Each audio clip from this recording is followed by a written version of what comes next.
ఒక సుందరమైన అడవిలో కోకో అనే చిన్న ఏనుగు ఒంటరిగా ఉండేది.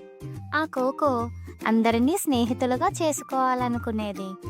కానీ సిగ్గుగా అనిపించి మొహమాటంగా ఉండేది. ఇదిలా ఉండగా ఒకరోజు కోకో ఎత్తైన చెట్టు కొమ్మలపై ఇరుక్కుపోయిన ఒక చిన్న కోతిని చూసింది. ఆ చిన్న కోతి భయంతో చెట్టు కిందకు దిగలేకపోయింది. అది చూసిన కోకో తన తొండంతో ఆ చిన్న కోతిని మెల్లగా కిందకి దింపింది. ఆ చిన్న కోతి ఆనందంతో కోకోను గట్టిగా హత్తుకుంది. ఇది చూసిన చిన్న కోతి తల్లి మరియు అడవి జంతువులందరూ కోకో యొక్క మంచి మనసుని పొగిడారు. కోకో మంచి మనసుతో సహాయం చేసినందున అడవి జంతువులంతా అతన్ని స్నేహితులయ్యారు.